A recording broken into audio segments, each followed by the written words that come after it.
they have monopolized the asphalt paving business was that this market is going to be monopolized, happening against the backdrop of a total reconstruction. The prices for the construction materials have risen tremendously. I'd better take a loan. Discovered shocking facts about how the Irish company has been capturing markets in different parts of the world. They have been fined, I think it's 28 million by the Polish government, but they have brought down many a small business. That was our fourth time to be put out of business by CRH. What your country doesn't need is this merger to go through. Understand what can be the ramifications of approving the planned merger of CRH and Dickerhoff in Ukraine.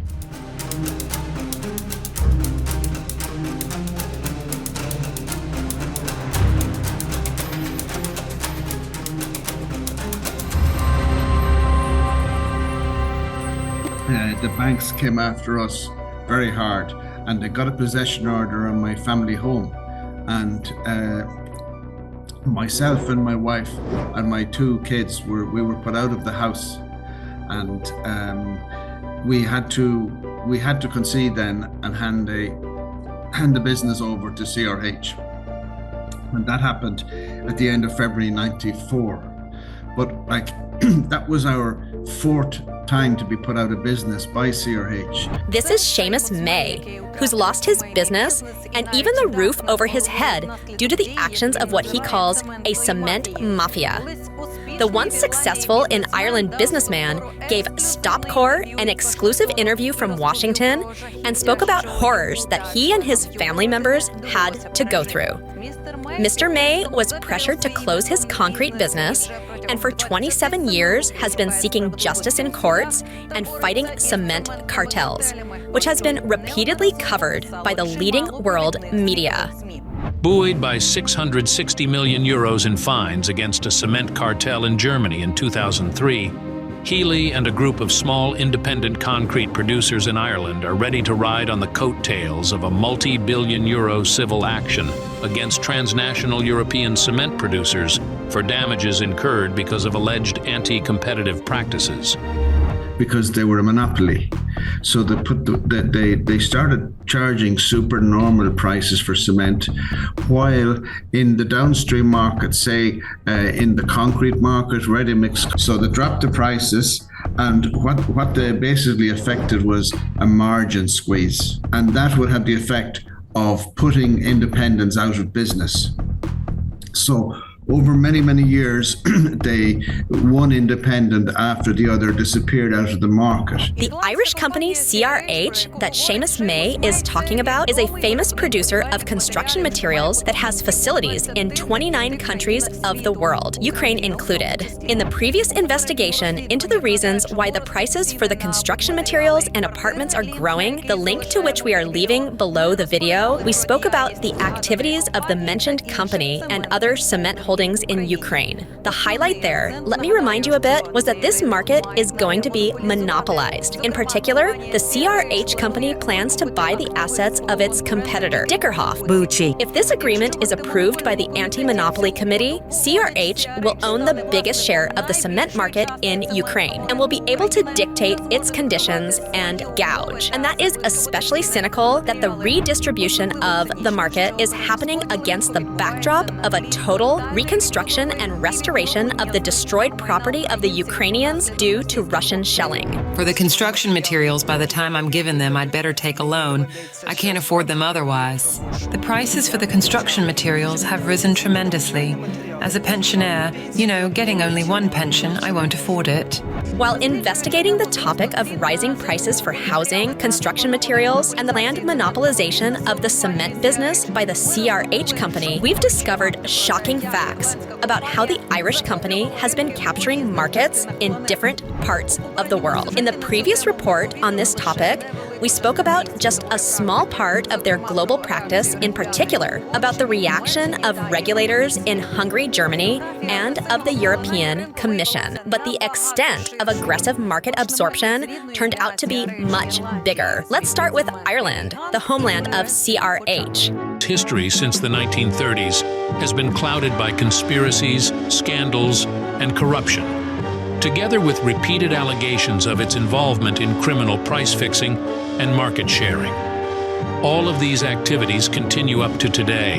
This is a quote from the Irish magazine Village nearly 10 years ago. It's a long read about the history of CRH and their methods of work. Here is one more interesting quote from that material. The Labour Party has had its own love-in with CRH, and in the mid-1980s brought in the cement certification scheme, which blocked the use of imported cement in government and grant-aided construction jobs.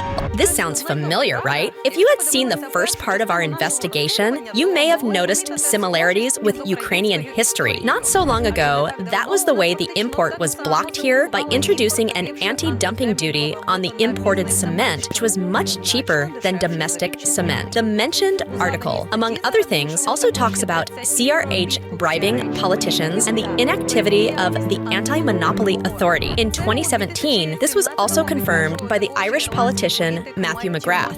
CRH was crushing small people in my county. They were good, honest family business people who gave huge employment as their people before them. CRH wanted a monopoly. Writing to the Competition Authority was like writing to Santa Claus.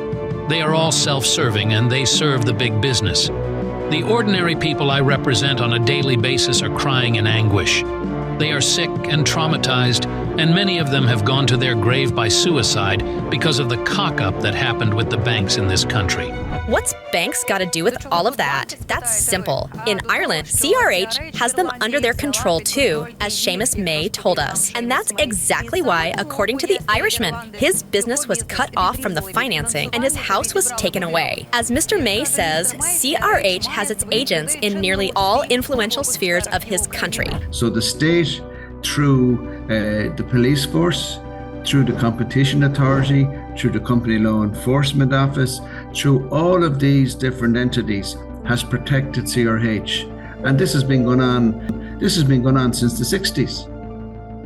And they extracted so much money from the Irish economy that in 1978 they moved into America.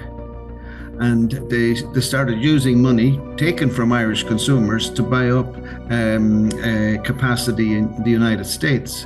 In the States, CRH is also famous as a monopolist. Here is a complaint by the U.S. Federal Trade Commission from 2018 regarding CRH purchasing its competitor in Kansas for $3.5 billion. The acquisition would further increase concentration levels, resulting in the merged company becoming the largest supplier of Portland cement, sand and gravel, or crushed limestone in each relevant market. The effects of the acquisition, if consummated, may be to substantially lessen competition and to tend to create a monopoly in the relevant market. A similar complaint was considered in that same 2018 in the District of Columbia Court in the USA. It states that CRH intended to acquire its competitor in the states of Virginia and, I quote, strengthen the de facto monopoly of CRH. Attorney General Patrick Morrissey is suing 11 companies and says they have monopolized the asphalt paving business. A spokesperson for the Department of Transportation thanked Morrissey in a statement for agreeing to assist in the historic suit to, quote, crush the corporate conspiracy that has strangled competition and caused skyrocketing asphalt prices in West Virginia. And the statement from 2007 talks about not just a threat of a monopoly in the USA, but about its consequences, in particular, practices of squeezing business out by pressure as a result, and price gouging for the construction materials. In 1999, Tilcon announced that it would no longer sell aggregate to Port Dock. Tilcon proposed to purchase Port Dock's assets. Because Port Dock had no alternative source of supply, it had no choice but to sell on Tilcon's terms at a sacrifice price. Within weeks of closing the purchase of Port Dock's assets, Tilcon raised prices to its customers. That same 2007 was the year when the creation of a cartel with CRH participating in this was investigated in Switzerland, according to the media. The investigation began after the reports about price gouging for the construction materials of the Swiss railroad tunnel 57 kilometers long. There was a response to similar reports in the neighboring countries as well. In Romania, in 2018, a competition council investigated collusion market sharing and price gouging. And in Poland, according to the media, CRH was was first penalized with €500,000 for obstructing the investigation of anti-competitive actions, and 2 years later, in 2009, evidence was found that lead to penalty of €100 million for the CRH subsidiary company and 5 other cement giants. I want to turn my attention to CRH. They have been fined, I think it's 28 million by the Polish government, but they have brought down many a small business. In Israel, possibly, was the largest by-scale takeover of the market. CRH acquired the shares of the owner of the only Israeli cement factory, Nesher, that provided 75-90% of all the cement in the country. Their materials were used in the illegal, according to the UN data, construction of the dividing wall on the border with Palestine, which was recognized by the CRH. After the protests by activists regarding the complicity in the violation of human rights, the Irish company declared in 2016 about selling their assets in Israel. Israel, Romania, Poland, Switzerland, Ireland, Germany, Hungary, the USA, all these countries felt the consequences of CRH aggressively conquering the market and, as a result, ungrounded price gouging for the construction materials. In your opinion, is this list enough to understand what can be the ramifications of approving the planned merger of CRH and Dickerhoff in Ukraine? And while the position of the Anti-Monopoly Committee is to become known soon, the position of the authorities is alarming. As in the previous report, we brought to your attention that the head of the government, Denise Schmihal, officially supported CRH in the meeting with the Irish Prime Minister. What your country doesn't need is this merger to go through. And the only people that can really stop it are the competition authorities, the merger authorities. So if this situation was happening in Ireland, you could be 100% certain that the merger would be approved. And probably in many other countries. I don't know about your country, Ukraine, but that's the big problem. What do you think? Will the merger and monopolization of the cement market in Ukraine be approved or not? StopCorp has sent these materials to the controlling agencies and will keep the finger on the pulse. See you in the next part of our investigation. Be safe and have a peaceful day.